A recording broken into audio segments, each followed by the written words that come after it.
بسم اللہ الرحمن الرحیم۔ السلام علیکم۔ ایام فاطمیہ کے حوالے سے سیدہ فاطمہ زہرا سلام اللہ علیہا کے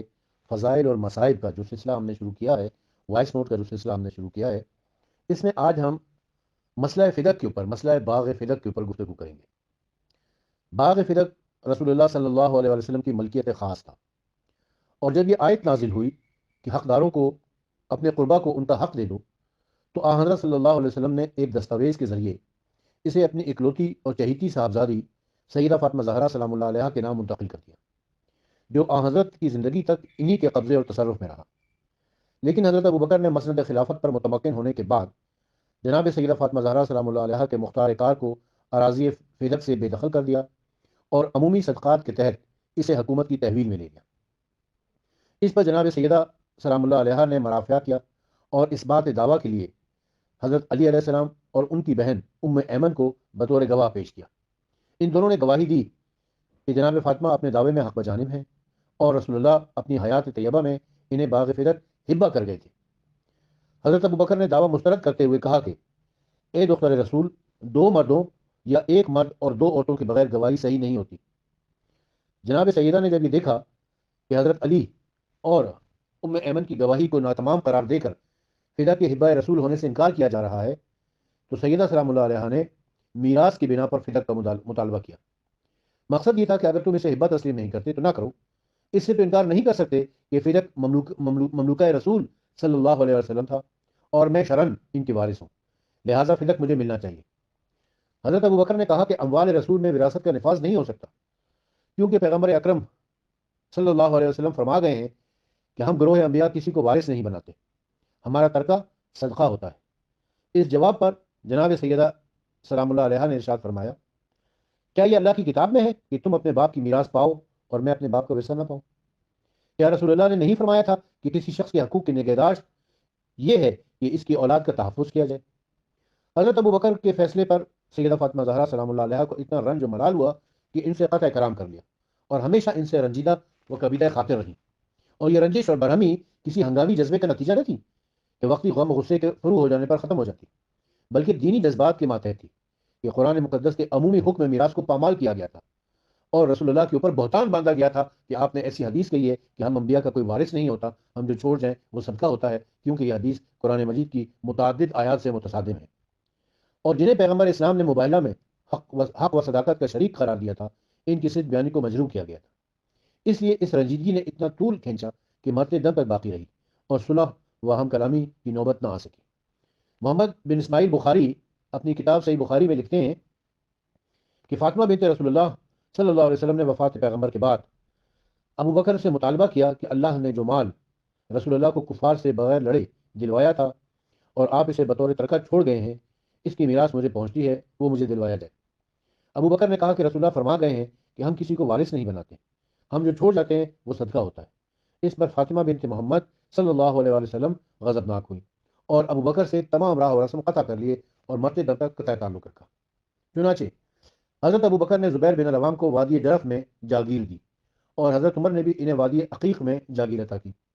اور حضرت عثمان نے اپنے دور اقتدار میں فدق مروان بن الحکم کو دے دیا۔ تو کیا حضرت ابو بکر جناب فاطمہ زہرا سلام اللہ علیہ کو فدق بطور جاگیر نہیں دے سکتے تھے تاکہ ان کی ناراضگی کی نوبت نہ آتی؟ اور اس ناراضگی کی اہمیت پیغمبر اسلام صلی اللہ علیہ وسلم کے اس ارشاد سے ظاہر ہے کہ اے فاطمہ، اللہ تمہارے غضبناک ہونے سے غضبناک ہوتا ہے اور تمہاری خوشنودی سے خوشنود ہوتا ہے۔ اس فیصلے پر حیرت ہوتی ہے کہ کس حکم شریع کی بنا پر جناب سیدہ سلام اللہ علیہ کا دعوی ہبہ کو مسترد کر دیا گیا، جبکہ پیغمبر اسلام قبضہ دے کر ہبہ کی تکمیل کر چکے تھے۔ اگر قبضہ نہ ہوتا تو حضرت ابوبکر کہہ سکتے تھے کہ چونکہ قبضہ نہیں ہے لہٰذا یہ ہبہ نامکمل ہے، اور گواہوں کو طلب کیے بغیر دعویٰ مسترد کر دیتے۔ مگر گواہوں کو طلب کرنے کے معنی یہ ہے کہ وہ قبضہ تسلیم کرتے تھے، اور قبضہ چونکہ دلیل ملکیت ہے لہٰذا حضرت ابوبکر کو چاہیے تھا کہ وہ اس ہبہ کے خلاف ثبوت وہاں پہنچاتے، نہ یہ کہ جناب سیدہ سلام اللہ علیہ سے گواہ طلب کرتے۔ شاید یہ دنیا کا پہلا مقدمہ ہوگا کہ جس میں مدعا علیہ خود ہی منصف بھی ہے، یعنی یہ دعویٰ جناب سیدہ فاطمہ زہرا کا، جناب سیدہ تو مدعی ہیں، انہوں نے یہ دعویٰ ابوبکر کے خلاف دائر کیا ہے کہ آپ نے میری زمین کے اوپر، آپ نے میری جائیداد کے اوپر قبضہ کیا ہے۔ تو حق اور انصاف یہ تھا کہ کسی تیسرے فرد کی، کسی قاضی کی عدالت میں دونوں پیش ہوتے، ابوبکر بھی اور سیدہ سلام اللہ علیہ بھی، اور دونوں اپنے اپنے دلائل دیتے، دونوں اپنے اپنے گواہ پیش کرتے، اور وہ تیسرا شخص فیصلہ کرتا، وہ قاضی فیصلہ کرتا قرآن و سنت کی روشنی میں کہ حق کس کا بنتا ہے، کس کو دیا جائے، کون سچا ہے کون جھوٹا ہے۔ مگر ایک عجیب مقدمہ ہے کہ جس کے خلاف مقدمہ کیا جا رہا ہے وہ خود ہی اپنے خلاف مقدمہ سن رہا ہے، اور خود ہی وہ منصف ہے، اور خود ہی وہ فیصلہ بھی دے دیتا ہے۔ کیا جناب سیدہ سلام اللہ علیہ کے بارے میں یہ شبہ ہو سکتا ہے کہ وہ فدق کی خاطر غلط بیانی سے کام لیں گی اور اس چیز پر اپنا حق جتائیں گی جس پر ان کا حق نہ تھا، جبکہ ان کی راست بیانی مسلم ہے؟ چنانچہ حضرت عائشہ کہتی ہیں کہ میں نے فاطمہ سلام اللہ علیہ کے پدر بزرگوار یعنی محمد مصطفیٰ صلی اللہ علیہ وآلہ وسلم کے علاوہ کسی کو فاطمہ سے بڑھ کر راست گو نہیں پایا۔ پھر گواہوں کے طلب کرنے پر جناب سیدہ فاطمہ زہرا سلام اللہ علیہ نے گواہ پیش کر دیے، تو ان کی شہادت کو ناتمام بھی نہیں کہا جا سکتا، اس لیے کہ رسول اللہ ایک گواہ اور ایک قسم پر فیصلہ کر دیا کرتے تھے۔ اگر حضرت ابو بکر چاہتے تو حضرت علی سے قسم لے کر جناب فاطمہ سلام اللہ علیہ کے حق میں فیصلہ کر سکتے تھے، بلکہ کتب احادیث میں ایسے واقعات بھی ملتے ہیں کہ جہاں گواہوں کی ضرورت ہی محسوس نہیں کی گئی اور صرف مدعی کی شخصیت کو دیکھتے ہوئے ان کے دعوے کو تسلیم کیا گیا ہے، یہ صرف ایک ہی گواہ پر فیصلہ کر دیا گیا ہے۔ چنانچہ حضرت خزیمہ بن ثابت کو ذو الشہادتین کہا جاتا ہے۔ اس کی وجہ کیا ہے کہ حضرت خزیمہ بن ثابت کی ایک کی گواہی دو کے برابر قرار دی گئی ہے۔ کیا حضرت خزیمہ بن ثابت صحابی رسول علی علیہ السلام سے زیادہ افضل تھے؟ کیا حضرت خزیمہ بن ثابت صحابی رسول رسول اکرم کی پارہ جگر سیدہ فاطمہ زہرا سلام اللہ علیہ سے زیادہ افضل تھی؟ چنانچہ فرزندان سہیل نے جب مروان کی عدالت میں دعویٰ دائر کیا کہ رسول اللہ سہیل کو 2 مکان اور 1 حجرہ دے گئے تھے، تو مروان نے کہا کہ اس کا گواہ کون ہے؟ انہوں نے کہا کہ ابن عمر۔ مروان نے ابن عمر کو شہادت کے لیے طلب کیا، اس نے گواہی دی کہ رسول اللہ نے سہیل کو 2 مکان اور 1 حجرہ عطا کیا تھا۔ مروان نے ابن عمر کی شہادت ان کے حق میں قبول کی اور فیصلہ کر دیا ایک گواہی کے اوپر۔ ابن عمر کی ایک گواہی کے اوپر فیصلہ ہو سکتا ہے تو علی علیہ السلام کی ایک گواہی کے اوپر فیصلہ کیوں نہیں ہو سکتا؟ اس موقع پر نہ ابن عمر کی گواہی کو نہ تمام و غیر مؤثر کہا گیا اور نہ اس کی قبول کرنے پر اصل و پیش کیا گیا۔ تو کیا حضرت علی عدالت کے اس درجے پر فائز نہ تھے جس پر ابن عمر فائز تھے؟ عبداللہ ابن عمر پر تو بیعت یزید کی وجہ سے حرف گیری کی گنجائش بھی ہو سکتی ہے، مگر جنہوں نے فدق کی گواہی دی تھی ان کی راست بیانی ہر دور میں شک و شبے سے بالاتر ہے۔ چنانچہ مامون عباسی نے ایک مرتبہ علماء وقت کو جمع کر کے ان سے دریافت کیا کہ جنہوں نے فدق کے ہبہ قرار پانے کی شہادت دی تھی تم ان کے بارے میں کیا رائے رکھتے ہو؟ تمام علماء وقت نے متفقہ طور پر کہا کہ وہ صادق اور راست باز تھے اور ان کی راست گوئی میں کوئی شبہ نہیں کیا جا سکتا۔ اس بنا پر جب علماء نے ان کی صدق بیانی پر اتفاق کیا تو مامون نے باغ فدق اولاد فاطمہ کے حوالے کر دیا اور ایک نوشتہ بھی لکھ کے دیا۔ اس طرح جناب سیدہ سلام اللہ علیہ کے دعوی میراث کو رد کرنے کا کوئی جواز نہ تھا، اس لیے کہ حضرت ابوبکر نے جس حدیث سے اپنے عمل کی صحت ثابت کی وہ قرآن مقدس کی عمومات اور صریح خلافت۔ قرآن مقدس کا واضح حکم ہے سورہ النساء آیت نمبر 33 میں کہ جو ترکہ ماں باپ اور اقربا چھوڑ جائیں ہم نے ان کا وارث قرار دیے۔ اس آیت مجیدہ کے عموم کے روح سے ترکہ رسول صلی اللہ علیہ وسلم کو صدقہ قرار دے کر نفی ارث کا کوئی جواز نہیں ہے۔ اگر اموال رسول صدقہ ہوتے تو پیغمبر اکرم کے لیے ان پر قبضہ رکھنا جائز ہی نہ تھا، بلکہ جس وقت ان کی ملکیت میں آتے اسی وقت انہیں اپنی ملکیت سے الگ کر کے ان کے اصلی حقدار کے حوالے کر دیتے۔ مگر پیغمبر اکرم صلی اللہ علیہ وسلم ان اموال پر ایک مالک کی طرح قابض و متصرف رہے۔ بے شک حضرت صلی اللہ علیہ وسلم ان اموال سے عزیز و اقارب اور فقراء و مساکین کی پرورش بھی کرتے تھے، لیکن صرف خیر سے ملکیت کی نفی لازم نہیں آتی، ان مصارف کی آڑ لے کر ملکیت سے انکار کر دیا جائے۔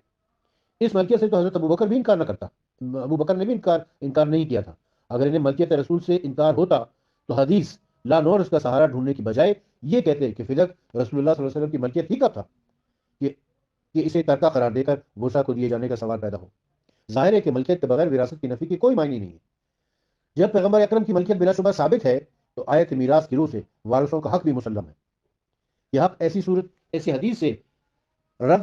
حدیث کی روح سے ساقط نہیں ہو سکتا جو حضرت ابوبکر کے علاوہ نہ کسی نے سنی ہو، نہ روایت کی ہو، اور نہ فدق کے علاوہ مملوکات رسول میں کہیں اس پر عمل درآمد ہوا۔ حالانکہ اس حدیث کے الفاظ ما ترکنا صدقہ کے عموم کا تقاضا یہ تھا کہ پیغمبر اسلام کی تمام متروکہ اشیاء کو صدقہ عمومی قرار دیا جاتا اور منقولہ و غیر منقولہ اشیاء میں کوئی تفریق نہ کی جاتی، مگر منقولہ اشیاء کا پیغمبر اسلام کے وارثان بازگشت سے مطالبہ نہیں کیا جا سکتا۔ صرف فدق کو اس حدیث کا مورد قرار دے دیا گیا تھا۔ اگر یہ تسلیم کر لیا جائے کہ اس حدیث کا تعلق صرف اراضی اور غیر منقولہ اشیاء سے تھا تو پھر ازواج رسول سے ان کے گھروں کو وہ واپس لے لینا چاہیے تھا،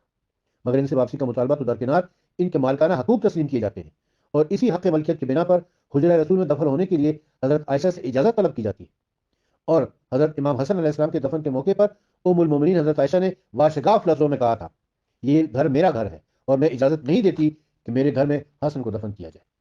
اس مقام پر اگر یہ کہا جائے کہ وہ حجرے ازواج رسول کی ملکیت قرار پا چکے تھے، تو اس ملکیت کی بنا پر آیا قرآنی یعنی اپنے گھروں میں ٹک کر بیٹھی رہو میں ان گھروں کی نسبت ازواج کی طرف دی گئی ہے۔ نہ تو یہ دعویٰ صحیح ہے اور نہ اس آیت مجیدہ کے ازواج رسول کی ملکیت پر استدلال صحیح ہے، اس لیے کہ اگر اس آیت مبارکہ میں گھروں کی اضافت ازواج کی طرف ہے تو دوسری آیت کریمہ میں ان گھروں کی نسبت رسول اللہ کی طرف بھی ہے، جیسا کہ سورہ احزاب کی آیت نمبر 53 میں ہے کہ اے ایمان والو، نبی کے گھروں میں داخل نہ ہو مگر یہ کہ تمہیں اجازت دے دی جائے۔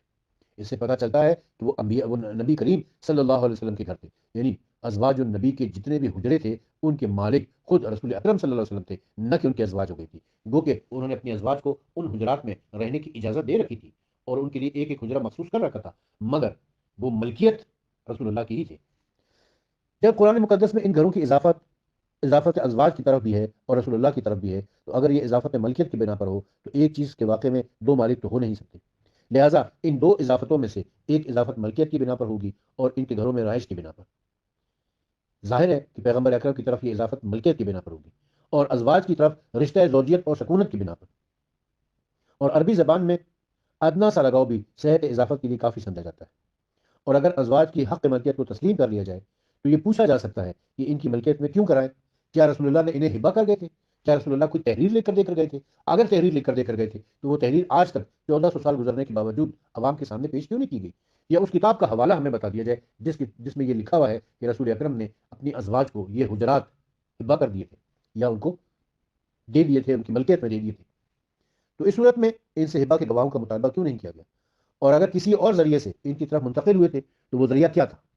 ورنہ یہی سمجھا جائے گا کہ یہ حدیث صرف جناب سیدہ فاطمہ زہرا سلام اللہ علیہا کو فدق سے محروم کرنے کے لیے گڑھی گئی تھی، جال کی گئی تھی، وضع کی گئی تھی۔ اگر یہ فرض کر لیا جائے کہ پیغمبر اکرم کے ترکے کا کوئی وارث نہ تھا تو کوئی وجہ نہ تھی کہ پیغمبر اسلام متعلقہ افراد کو بے خبر رکھتے، بلکہ آن حضرت نے جہاں میراث کے تمام احکام و جزیات بیان فرمائے وہاں واضح طور پر انہیں یہ بتا دیتے کہ ان کی منقولہ و غیر منقولہ ترکے کا کوئی وارث نہیں ہوگا۔ اگر تمام افراد کو اس پر مطلع کرنے میں کوئی امر مانے نہ تھا تو کم از کم حضرت علی کو جنہیں اپنا وسیع مقرر کیا تھا بتا جاتے، اس لیے کہ یہ وصایت حضرت صلی اللہ علیہ وسلم کی نیابت و جانشینی سے متعلق تھی، یا ان کے مالیات اور لین دین کے معاملات سے، یا احکام شریعت سے، اور ان سب صورتوں میں انہیں اپنے ترکے کا حکم شرعی سے آگاہ کرنا ضروری تھا تاکہ وہ اموال جو عامہ مسلمین کے مفاد کے لیے تھے تصرف ناجائز سے محفوظ رہ سکے۔ اگر اپنے وسیع سے معافی رکھنے میں بھی کوئی مصلحت تھی تو اپنی عزیز ترین اکلوتی بیٹی کو ہی بتا جاتے کہ وہ ان کے ترکے میں سے کس چیز کی وارث ہیں اور کس چیز کی وارث نہیں ہے، تاکہ وہ اس چیز کا مطالبہ ہی نہ کرتی جس کا انہیں کوئی حق نہ تھا۔ لیکن حضرت صلی اللہ علیہ وسلم نے اپنی اکلوتی اور پیاری صاحبزادی کو بھی کچھ نہیں بتایا اور انہیں بھی بے خبر رہنے دیتے، جس کا نتیجے میں انہیں سر دربار جھٹلائے جانے کی تلخیوں سے دوچار نہ ہونا پڑتا۔ اگر بیٹی کو بتانے میں بھی کوئی امر مانے تھا تو اپنی بیویوں کو ہی بتا جاتے جو آپ کے ترکے میں 8ویں حصے کی مالک تھی، مگر ان سے بھی یہ امر پوشیدہ رکھا گیا اور اس بے خبری کی بنا پر انہوں نے حضرت عثمان کی وساطت سے اپنے حصے کا مطالبہ کرنا چاہا۔ چنانچہ حضرت عائشہ کہتی ہیں کہ جب رسول اللہ وفات پا گئے تو ازواج نبی نے چاہا کہ عثمان ابن عفان کو ابو بکر کے پاس بھیجے اور ان سے پیغمبر اکرم کی میراث کا مطالبہ کرے۔ حضرت عائشہ نے کہا کیا نبی اکرم یہ نہیں فرما گئے کہ ہم کسی کو وارث نہیں بناتے، ہم جو چھوڑ جاتے ہیں وہ صدقہ ہوتا ہے؟ اگر یہ حدیث ازواج رسول صلی اللہ علیہ وسلم کی گوش سے گزار ہو چکی ہوتی تو وہ کبھی رسول اللہ کے ترکے سے میراث طلب کرنے کا ارادہ نہ کرتی، اور اگر حضرت عثمان مطلع ہوتے تو مطالبہ میراث کے لیے نظر انتخاب ان پر نہ پڑتی۔ البتہ حضرت عائشہ ازواج رسول سے یہ کہتی ہیں کہ پیغمبر نے فرمایا کہ ہم کسی کو وارث نہیں بناتے۔ حضرت عائشہ کی آواز حضرت ابوبکر کی صدائے بازگشت معلوم ہوتی ہے، ورنہ حضرت عائشہ کا نظریہ تو یہ تھا کہ میراث رسول کے بارے میں حضرت ابوبکر کے علاوہ کسی کو کچھ معلوم ہی نہ تھا۔ چنانچہ ان کا قول ہے کہ لوگوں نے پیغمبر کی میراث میں اختلاف کیا تو ہم نے ایک فرد کو بھی نہ پایا جسے مسئلے کا علم ہوتا۔ البتہ ابو بکر نے کہا کہ میں نے رسول اللہ کو فرماتے سنا ہے کہ ہم گروہ انبیاء کسی کو اپنا وارث نہیں بناتے، ہم جو چھوڑ جاتے ہیں وہ صدقہ ہوتا ہے۔ حیرت کی بات ہے کہ 1.5 لاکھ صحابہ کرام ہیں، 11 امہات المومنین ہیں، رسول اللہ کی اہل بیت ہیں، کسی کو یہ حدیث پتہ نہیں تھی، صرف حضرت ابو بکر کو پتہ ہے، کوئی اور اس حدیث کا راوی نہیں ہے۔ بڑی حیرت کی بات ہے۔ اگر تمام انبیاء سے نفی ارث کرنے کی بجائے صرف پیغمبر اکرم کے ورثے کی نفی کی جاتی تو شاید کچھ بات بن جاتی اور اسے بھی حضرت کے خصائص میں سے قرار دے کر اس پر سکوت اختیار کر لیا جاتا۔ مگر جب تمام نبیوں کے بارے میں یہ حکم لگا دیا گیا کہ ان کا کوئی وارث ہوتا ہی نہیں ہے تو ذہن میں اطمینانی کیفیت پیدا ہونے کی بجائے بے اعتمادی کی کیفیت پیدا ہو جاتی ہے، اور یہ سوال پیدا ہوئے بغیر نہیں رہ سکتا، کیا انبیاء سابقین نے کسی موقع پر اپنے ورثے کی نفی کی تھی اور اپنے وارثوں کو بتا گئے تھے کہ وہ ان کے ترکے کے حقدار نہیں ہیں؟ اور کیا حضرت آدم سے لے کر حضرت مسیح علیہ السلام تک تمام انبیاء کے وارث ورثے سے محروم چلے آ رہے تھے، اور نبوت کو بھی کفر و قتل کی طرح موانع ارث میں سے شمار کیا جاتا تھا؟ عقل و انصاف کا تقاضا یہ ہے کہ اگر انبیاء کی اولاد ورثے سے محروم ہو چلی آ رہی تھی تو اس پردہ خفا میں نہ رہنا چاہیے تھا، اسے پردہ خفا میں نہ رہنا چاہیے تھا، بلکہ سابقہ امتوں میں سے اس کا تذکرہ ضرور ہونا چاہیے تھا، ان کے علماء احبار کو اس کا علم ہوتا، مگر کتب آسمانی ہو یا کتب تاریخ و حدیث، ایک کتاب بھی ایسی نہیں جس میں وارث نبوت نبیوں کا کوئی وارث نہیں ہوتا والی حدیث مل جائے یا اس قسم کی کوئی روایت مل جائے، بلکہ اس کے برعکس قرآن مقدس نے واضح لفظوں میں بیان کیا ہے کہ انبیاء کی میراث ان کے وارثوں کو پہنچتی ہے۔ چنانچہ حضرت داؤد کی وراثت کے بارے میں ارشاد باری تعالیٰ ہے سورہ نمل کی آیت نمبر 16 میں کہ سلیمان اپنے باپ داؤد کے وارث ہوئے ہیں۔ اس آیت مجیدہ میں یہ تعویل کی گئی ہے کہ اس سے ورثہ مالی مراد نہیں ہے بلکہ علم و نبوت کا ورثہ مراد ہے، حالانکہ علم نبوت وہ ترکہ نہیں ہے جو وارثوں کو وراثت میں ملتا ہے۔ علاوہ بری ورثہ وہ ہوتا ہے جو مورث کے اٹھ جانے کے بعد وارث کی طرف منتقل ہوتا ہے، اور حضرت سلیمان علیہ السلام حضرت داؤد علیہ السلام کی زندگی ہی میں علم نبوت پر فائز ہو چکے تھے، لہٰذا اس سے ورثہ مالی ہی مراد ہو سکتا ہے جو حضرت داؤد علیہ السلام کے بعد انہیں حاصل ہوا۔ لہٰذا ابن قتیبہ دینوری نے اخبار الطوال کے صفحہ نمبر 20 پر لکھا ہے کہ داؤد علیہ السلام نے وفات پائی تو حضرت سلیمان ان کے ملک کے وارث ہوئے، اور محمد ابن صاحب کل بھی بیان کرتے ہیں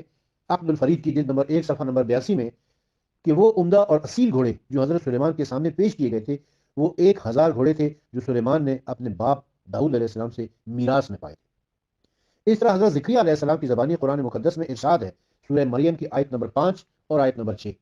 میں اپنے بعد اپنے بنی عام کے خطرے سے خطرہ محسوس کرتا ہوں، اور میری بیوی بھی بانجھ ہے، اے اللہ تو مجھے اپنی طرف سے ایک وارث عطا کر جو میرا اور آل یعقوب کا ورثہ پائے، اور اے میرے پروردگار تو اسے پسندیدہ قرار دے۔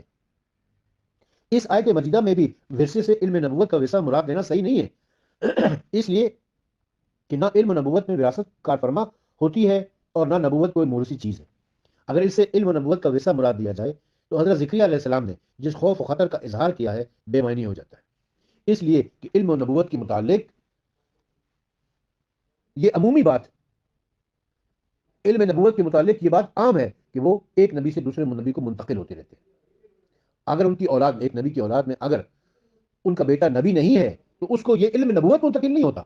لیکن اس نبی کی اگر کوئی وراثت کی کوئی جائیداد تھی تو وہ منتقل ہو جایا کرتی ہے۔ کیا انہیں یہ خطرہ تھا کہ نبوت پر حملہ آور ہو کر اسے چھین لے جائیں گے اور زبردستی اس پر قابض و متصرف ہو جائیں گے؟ یہ اندیشہ تھا کہ نبوت کی عدم صلاحیت کے باوجود انہیں نبوت مل جائے گی۔ ظاہر ہے کہ ان میں سے کسی چیز کا خطرہ نہ تھا اور نہ ہو سکتا تھا، اس لیے کہ نبوت عطیہ قدرت ہے جو نہ چھن سکتی ہے اور نہ کسی نااہل کو مل سکتی ہے۔ البتہ اندیشہ ہو سکتا تھا تو اس بات کا کہ اولاد نہ ہونے کی صورت میں وہ ان کے املاک و اموال پر قابض ہو جائے، اور حضرت ذکریا علیہ السلام یہ نہیں چاہتے تھے کہ ان کا ترکہ ان کے بنی امام کی طرف منتقل ہو، اس لیے نہیں کہ انہیں مال دنیا سے محبت وابستگی تھی، بلکہ اس لیے کہ ان کی بہرا رویوں کو دیکھتے ہوئے وہ یہ سمجھتے تھے کہ اگر یہ مال ان کے ہاتھ لگا تو وہ اسے غلط کاریوں اور گناہ کے کاموں میں صرف کریں گے۔ اس بنا پر انہوں نے ایک ایسے وارث کی دعا مانگی جو خدا کے نزدیک پسندیدہ ہو تاکہ اس مال کو فسق و فجور میں اور شراب نوشی اور جوا بازی میں صرف کرنے کی بجائے امور خیر میں صرف کرے اور ایک نبی کی کمائی نیک کاموں میں لگی رہے۔ آج کے لیے ہم اس مقام پر اس وائس نوٹ کو ختم کر رہے ہیں۔ یہ باغ فلک کے سلسلے میں مزید گفتگو انشاءاللہ جاری رہے گی، کل کے وائس نوٹ میں مزید اسی موضوع کو آگے جاری رکھیں گے۔ وآخر دعوانا ان الحمد للہ رب العالمین۔